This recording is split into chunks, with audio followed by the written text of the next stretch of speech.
Welcome to the CGPSC मंथन। इस video के अंतर्गत हम लोग डिस्कस करने वाले हैं दर्शन शास्त्र के जो आगे के टॉपिक हैं स्पिनोजा, इनके जो है द्रव्य सिद्धांत तथा सर्वेश्वरवाद पर जो है चर्चा करेंगे। तो सबसे पहले जो स्पिनोजा के जो द्रव्य सिद्धांत है, तो स्पिनोजा किस तरह के दार्शनिक है इसके बारे में जो है डिस्कस कर लेते हैं। तो इनका जो सिद्धांत है वह है तत्वमीमांसा, और इनके जो केंद्रीय सिद्धांत में है, इनके जो तत्वमीमांसा का जो मुख्य केंद्र है वह है द्रव्य सिद्धांत। इस द्रव्य सिद्धांत के बारे में जो है स्पिनोजा को जो है बुद्धिवादी दार्शनिकों के रूप में जो है गिना जाता है, और ये ज्यामिति विधि का जो है प्रयोग करते हैं। और इस ज्यामिति विधि में जो है क्या किया जाता है, सबसे पहले एक परिभाषा लेते हैं, उस परिभाषा की जो है निगमनात्मक पद्धति से जो है एक निश्चयात्मक निष्कर्ष पर हम लोग पहुंचते हैं। और जो स्पिनोजा का जो द्रव्य और सर्वेश्वरवाद का जो विचार है इसी विधि से जो है जन्म लेता है।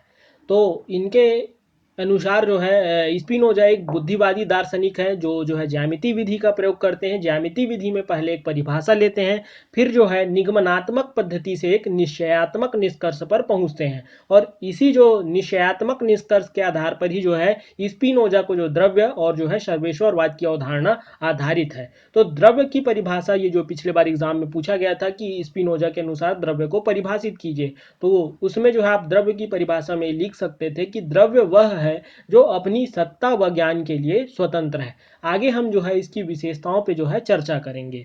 तो द्रव्य के बारे में जो पहली विशेषता स्पिनोजा द्वारा बताया गया है वह है अद्वितीय। तो अद्वितीय का अर्थ यह है कि उसके समान कोई दूसरा नहीं।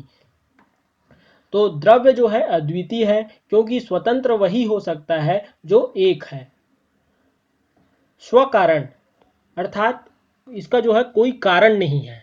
द्रव्य स्वकारण है क्योंकि जो किसी अन्य कारण पर निर्भर है वह स्वतंत्र नहीं हो सकता। चूंकि द्रव्य जो है स्वतंत्र है इसलिए जो है उसका जो है कोई कारण नहीं है। द्रव्य के बारे में अगली विशेषता में यह कहा गया है कि द्रव्य जो है नित्य, शाश्वत तथा कालातीत है, क्योंकि पूर्ण स्वतंत्रता तभी होगी जब वह काल से स्वतंत्र होगा। कालातीत मतलब काल से परे। निर्गुण तथा निर्व्यक्तिक, तो जो द्रव्य है वह निर्गुण है। निर्गुण का अर्थ यह है यहाँ पर असंख्य गुण उसमें जो है एक साथ विद्यमान है।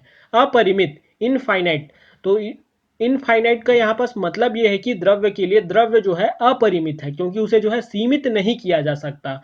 उसके बाद जो है सर्वव्याप्त, जो द्रव्य है वह जो है सभी जगह फैला हुआ है, ओमनी प्रेजेंट है, सभी जगह जो है वो फैला हुआ है। निरपेक्ष, इसका अर्थ यह है एब्सोल्यूट, अन्य सत्ता से यह जो है कोई अपेक्षा नहीं रखता और यह अपने आप में ही स्वतंत्र है।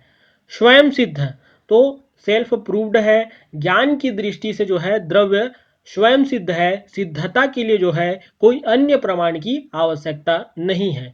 प्रयोजनहीन, प्रयोजनहीन का अर्थ यह है कि उसमें जो है कोई प्रयोजन नहीं है, पर्पसलेस, उसका कोई पर्पस नहीं है। प्रयोजन अगर होता तो वह स्वतंत्र नहीं हो पाता। अगर द्रव्य की विशेषताएं पूछ सकता है तो इन 9 पॉइंट को आप समझा सकते हैं, 100 शब्दों में इसे आप लिख सकते हैं। फिर आगे जो चर्चा करते हैं कि द्रव्य को जो है ज्ञान जो है कैसे होता है, तो यहाँ पर ज्ञान के बारे में जो है 3 प्रकार जो है द्रव्य को ज्ञान के जो है 3 प्रकार को जो है बताया स्पिनोजा ने। तो पहला जो ज्ञान है कल्पनात्मक ज्ञान, बौद्धिक ज्ञान, प्रज्ञात्मक ज्ञान। कल्पनात्मक ज्ञान का अर्थ यह है कि जो ज्ञान जो है कल्पनाओं पर आधारित है। बौद्धिक ज्ञान का अर्थ यह है बुद्धि पर आधारित ज्ञान। तो इन जो दोनों ज्ञान में है उनमें जो है संदेह की संभावना होती है।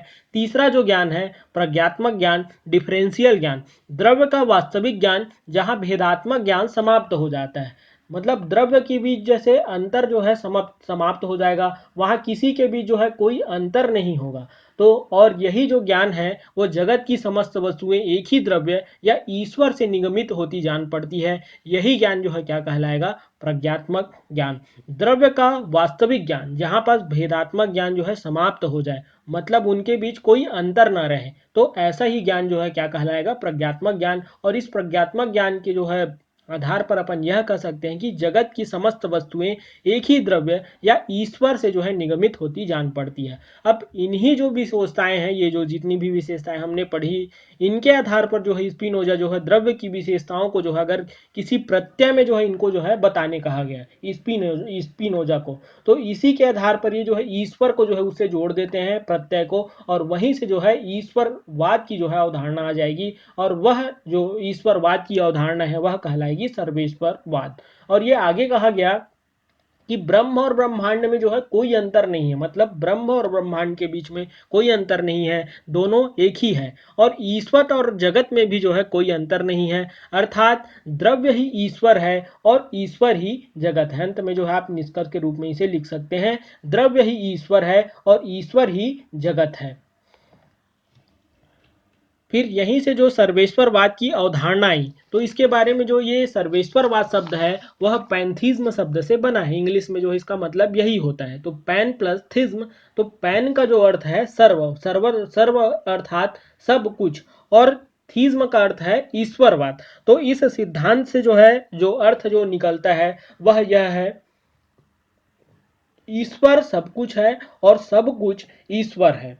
इस आगे इस कथन को समझाते हुए निगमनात्मक कथन जो निकालते हैं स्पिनोजा, उसके बारे में जो है चर्चा करते हैं। तो ये आगे समझाते हुए कहते हैं कि ब्रह्म और जगत में जो है कोई भेद नहीं है, दोनों जो है एक दूसरे को जो है पहचान देते हैं। दूसरा पॉइंट जो इन्होंने कहा, ईश्वर जो है जगत का कारण नहीं है, ईश्वर जगत के रूप में अभिव्यक्त है। ईश्वर, फिर तीसरा जो कारण इन्होंने समझाया है, निगमनात्मक कथन निकाला है, ईश्वर किसी कारण से दुनिया के रूप में नहीं बदला है, ऐसा व्यक्त होना ही उसका स्वभाव है, और यहीं से जो है नियतिवाद का जो है जन्म हुआ है। तो इन तीनों निगमनात्मक कथन को आप लिख सकते हैं इस सिद्धांत को लिखकर। ईश्वर सब कुछ है और सब कुछ ईश्वर है, यहाँ आप ये बता सकते हैं कि ब्रह्म और जगत में कोई भेद नहीं है, दोनों एक दूसरे को पहचान देते हैं, और ईश्वर या फिर जगत का जो है कोई कारण नहीं है, ईश्वर जगत के रूप में अभिव्यक्त है। ईश्वर किसी कारण से दुनिया के रूप में नहीं बदला है, ऐसा व्यक्त होना ही उसका जो है स्वभाव है, और यहीं से जो है नीतिवाद का जो है जन्म हुआ। और ये मानते हैं कि द्रव्य ही ईश्वर है और ईश्वर ही द्रव्य है, तो जो जो द्रव्य की विशेषताएं हैं वह ईश्वर की विशेषता होंगी। तो जैसे हमने जो द्रव्य के बारे में जो पढ़ा कि द्रव्य जो है अद्वितीय है, तो ईश्वर भी अद्वितीय है, ईश्वर भी स्वकारण है, ईश्वर नित्य तथा शाश्वत तथा कालातीत है, ईश्वर निर्गुण है, ईश्वर अपरिमित है, ईश्वर सर्वव्याप्त है, ईश्वर निरपेक्ष है, ईश्वर स्वयं सिद्ध है, ईश्वर जो है प्रयोजनहीन है। ये सारे जो द्रव्य की विशेषताएं हैं उन्हें आप जो ईश्वर की विशेषताओं के रूप में लिख सकते हैं। फिर जो इस ईश्वरवाद को समझाते हुए स्पिनोजा जो है ईश्वर के 3 रूपों की जो है चर्चा करते हैं। इस रूप में जो है बताया गया है कि ईश्वर के जो 3 रूप हैं, कार्य प्रकृति, कारण प्रकृति और पर रूप। तो कार्य प्रकृति हैं, ईश्वर के जो है 3 रूपों की चर्चा की गई है, कार्य प्रकृति, कारण प्रकृति और पर रूप। तो कार्य प्रकृति में ये समझाया गया है, ये है क्या एक्चुअल में, जब हम दुनिया में विविधता को देखते हैं तो यह कार्य प्रकृति का जो है हमें जो है ज्ञान होता है, जहां ईश्वर अपने आप को जो है कई रूपों में जो है व्यक्त करता है। दुनिया की विविधता से ही जो है इसका जो है ज्ञान होता है। दूसरा जो कारण है, कारण प्रकृति, दूसरा जो रूप है वह है कारण प्रकृति। और जब इस विविधता को हम ढूंढते हैं और इन्हें खोजने का जो प्रयास करते हैं, तो इस विविधता के कारणों में जो है जो हमें ज्ञान होगा वह कहलाएगा कारण प्रकृति।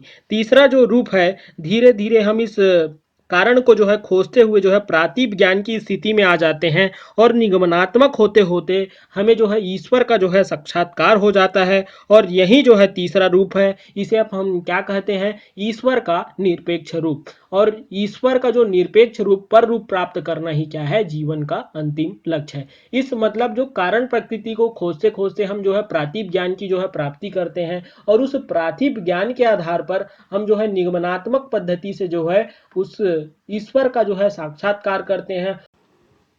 आगे आने वाले वीडियोस पर हम लोग लाइबनिट्ज के जो है चिदनुवाद तथा पूर्व स्थापित सामंजस्य के सिद्धांत पर चर्चा करेंगे। तो इसी तरह से हमारे यूट्यूब चैनल से आप बने रहें, और हमारे टेलीग्राम ग्रुप से आप जरूर जुड़िए। उसमें जो है मेंस आंसर राइटिंग प्रैक्टिस जारी है, आप जाके जो है आंसर लिख सकते हैं और अपना जो है आंसर भेज सकते हैं और उसका रिव्यू जो है प्राप्त कर सकते हैं। Thank you for listening this video. Have a great day.